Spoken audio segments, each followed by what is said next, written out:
Welcome to the Butterfly Effect. I'm Chris Horner, and this is Liège-Bastogne-Liège 2021. Today's race, 260 kilometers long. It's a monument, one of the 5 biggest one-day races in the world, the 6th being the World Championships. Normally, this is the 4th race of the monuments, but without Paris-Roubaix being in the spring, they've moved it to October now. This becomes 3rd in line. So we're midway through the 5 monuments with Liège-Bastogne-Liège. At 260 kilometers, that's 160 miles. The length is massive, and you really start to see the best cream of the crop come to the top here at the finish of the race. Most of the race is highlighted by 7 guys up the road. They'll have a 10-minute gap, but they won't be a big player on today's race. Of course, the main teams in back, Movistar, Jumbo-Visma, Deceuninck Quick-Step riding with their guys, but no real panic with the 7 out in front. They're just riding tempo back there. I want to point out, if you're watching the whole race, it's Israel Startup Nation. You'll see them appear often at dangerous moments with Michael Woods, keeping them out of trouble, always at the front, but never riding the front. Never riding for the big favorites back there. Just riding to keep Michael Woods in a great position. And he has fantastic legs. We've seen him already 4th on Wednesday's race, Flèche Wallonne. So he's come in here at Liège-Bastogne-Liège motivated, and he's been 2nd overall in the past. So this is a big objective for him. So keep an eye out for Israel Startup Nation. When you see them appear, their tactics are perfect on today's race. Always in the right place at the right time, never pulling the big teams. Normally when we get into the Stavelot region, the Spa region here in Belgium is when the action picks up. Today's race, I was quite surprised. It stayed pretty subdued when it came to the big favorites putting in any attacks from the big teams. You'll see Astana up there trying to attack with Luis Leon Sanchez. They're really hoping to cause some kind of chaos back in the field, but all the big teams are having none of it. They're starting to learn the tactics. They got it dialed down, and they know they have to wait to the finish and keep the teams together. All the big teams tactically were fantastic. When we get into the finish, when the action really starts at La Redoute, it's 35 kilometers to go, and it's Team Ineos. They haven't touched the front except for specific moments for safety and being in the right place at the right time, but they really haven't pulled the field along until we get to La Redoute. Here, last year's winner, Giro d'Italia winner, Tao Gegenhardt, is setting a furious tempo up the front on the climb, and he'll split it to about 12 guys. Directly on his wheels is 3 team leaders: Michael Kwiatkowski, Adam Yates, and Richard Carapaz. We're talking 2 Giro d'Italia champions out of that group of 4, a world time trial champion. I'm sorry, not world time trial champion, world road race champion. So they got a great field here, but Tao Gegenhardt is actually a domestique, and he's just driving it on the front until he splits it. Carapaz, Adam Yates will take their pulls on the front to try to get that group going. Behind, Julian Alaphilippe, calm like a bomb, got his Deceuninck Quick-Step riders on the front with the Astana guys closing that 10-second gap, and they'll chase for about 5K until Deceuninck Quick-Step close it up and seal the deal. Now we'll hit the next climb, Côte de Forges, and the action will continue again. It's Tao Gegenhardt up there again, driving it for his team leaders back there until Adam Yates throws in a big dig.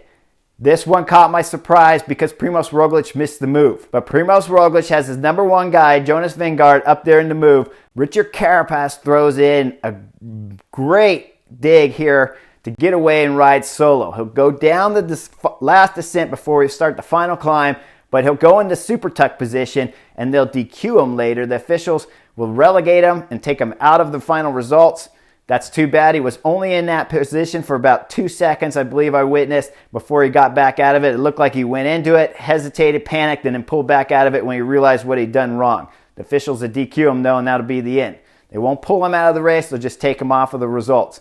Up front, he'll start the last climb, La Roche-à-Falcons, and there he'll start with about a 20-second gap, and it's Deceuninck Quick-Step back there with 1 guy left riding in front for Julian Alaphilippe.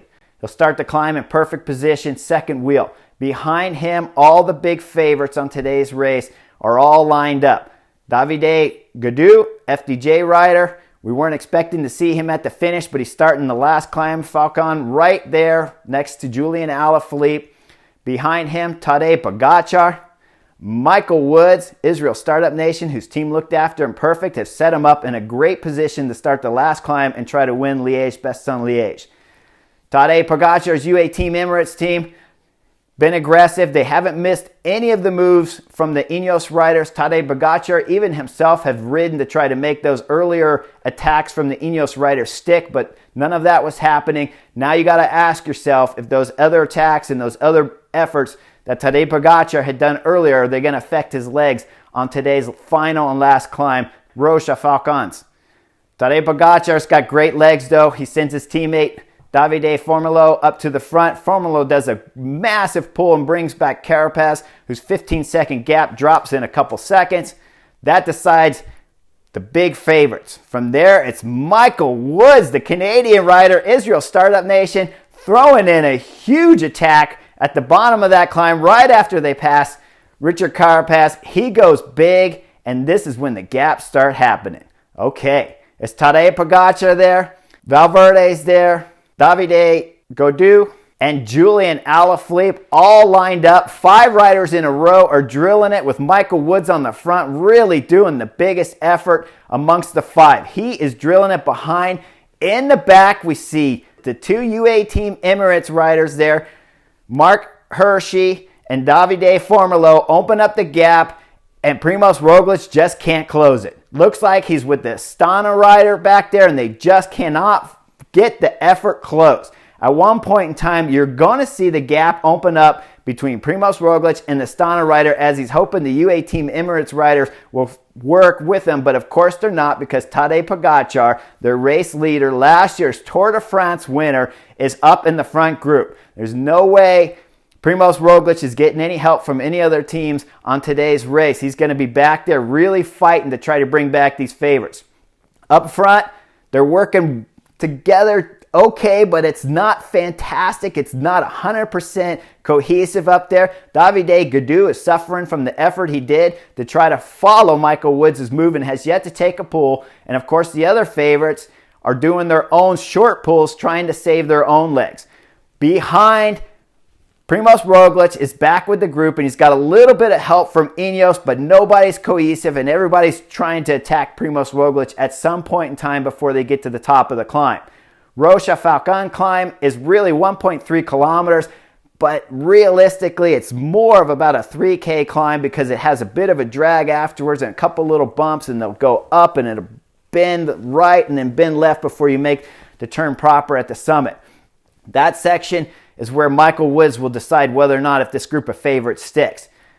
You see back there, Primož Roglič throwing in as hard as dig as he can to close it up when the steepness of the climb fades and we start getting down to about a 4% instead of that 11% that they had going for 1.3 kilometers. Now we're on a 3, maybe 4% part. Primož Roglič is digging as hard as he can. Michael Woods knows this, and he throws in a massive dig that will split the group of 5 up. You see Michael Woods, Julian Alaphilippe, and then the other 3 back there with a bit of a gap trying to come back to Woods.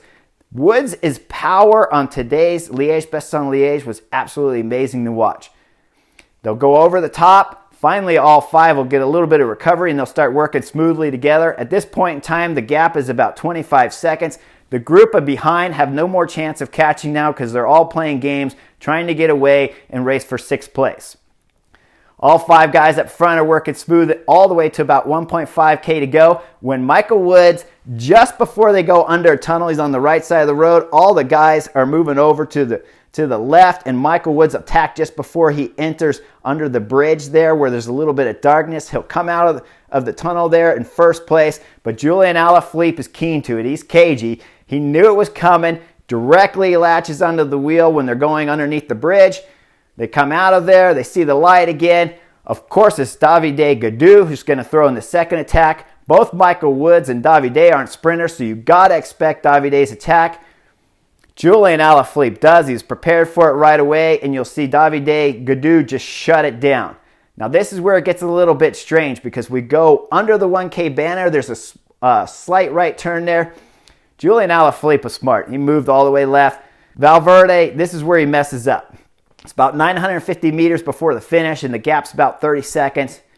Valverde will come underneath, and he'll take the lead. Once he takes the lead with 950 meters to go, the other 4 in the front breakaway are no longer going to touch the front again, and Alejandro Valverde is stuck first wheel from 900 meters all the way till he starts his sprint.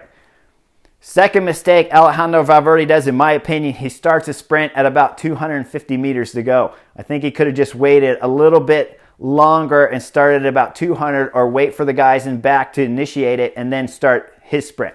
Instead, at 250 meters to go, Alejandro Valverde starts his sprint. He's got Michael Woods second, Davide Gaudu is third, Julian Alaphilippe is fourth, and Tadej Pogačar is fifth. Last in line is Tadej Pogačar, last year's Tour de France winner.